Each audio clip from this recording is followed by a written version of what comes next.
قرآن کریم کی ایک آیت مبارکہ تلاوت کی۔ اللہ تعالی ایمان والوں کو مخاطب کر کے ارشاد فرماتے ہیں، اے ایمان والو، تم پر روزوں کو فرض کیا گیا جیسا کہ تم سے پہلے لوگوں پر فرض تھے، تاکہ تم متقی اور پرہیزگار بن جاؤ۔ ایک مسلمان کے لیے اللہ تعالی رمضان بھیجتا ہے اور پھر رمضان میں بہانے سے مسلمانوں کے گناہوں کی بخشش کی جاتی ہے۔ کبھی سحری کے وقت گناہ معاف کیے جاتے ہیں، کبھی افطار کے وقت گنہگاروں کی مغفرت کی جاتی ہے۔ یعنی اللہ تعالی یہ رمضان مسلمان کو اس لیے دیتا ہے تاکہ مسلمانوں کے گناہوں کی بخشش کر دے۔ اور جب رمضان دیتا ہے اللہ تعالی مسلمانوں کو، تو یوں مسلمان کو بتایا جاتا ہے ادعوا ربکم تضرعا وخفیا، کہ تم اپنے رب کو پکارنے والے بن جاؤ، اور یہ رو کر ظاہراً اور باطناً تم اپنے رب کو پکارو۔ پھر فرماتے ہیں دنیا کے اندر عبادات دو قسم کی ہوتی ہے، ایک ظاہری عبادت ہوتی ہے، ایک باطنی عبادت ہوتی ہے۔ ظاہری عبادت میں نماز آ گئی۔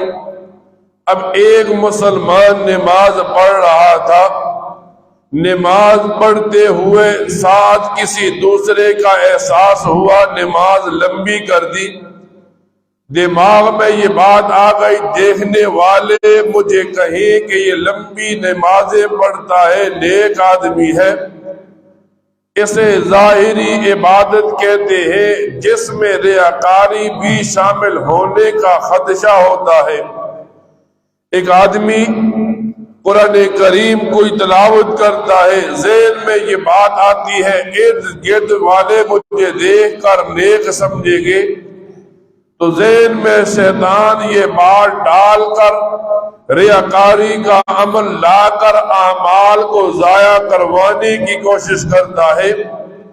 لیکن اس کے مقابلے میں جب باطنی عبادات کی باری آئے کہ ایک مسلمان کا روزہ ہو، اب یہ مسلمان اس انسان کو پتا ہوتا ہے، اس کے رب کو پتا ہوتا ہے کہ اس کا روزہ ہے یا نہیں۔ ظاہراً روزہ رکھ بھی لے، باطناً روزے کو توڑ لے، تو اس کو اور اس کے رب کو پتا ہوتا ہے۔ اور یوں آتا ہے کتابوں کے اندر ظاہری عبادت کا ثواب بھی بہت زیادہ ہوتا ہے، لیکن باطنی عبادت کا ثواب 7 سے لے کر 70 تک اور 70 سے لے کر 700 درجات تک زیادہ ملتا ہے۔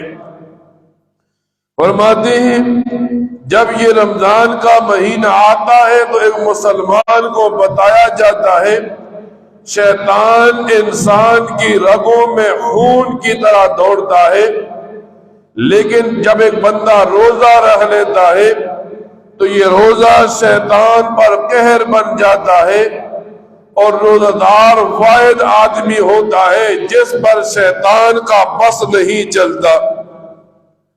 حدیث مبارکہ میں مسلمانوں کی رہنمائی کرتے ہوئے یوں بتایا گیا کہ جب ایک انسان کسی کی مشابہت اختیار کرتا ہے، جب ایک انسان کسی کے طریقے پر چلتا ہے، تو قیامت کے دن بھی انہی میں سے اٹھایا جائے گا۔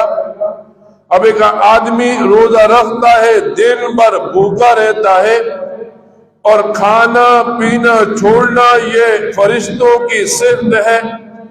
اب یہ آدمی فرشتوں کی صفت کو اپنا لیتا ہے، تو کل اس آدمی کے لیے قیامت کے دن کامیابی ہی کامیابی ہوگی۔ پھر حدیث مبارکہ میں یوں آتا ہے نبی کریم صلی اللہ علیہ وسلم فرماتے ہیں ہر چیز کی ایک زکوٰۃ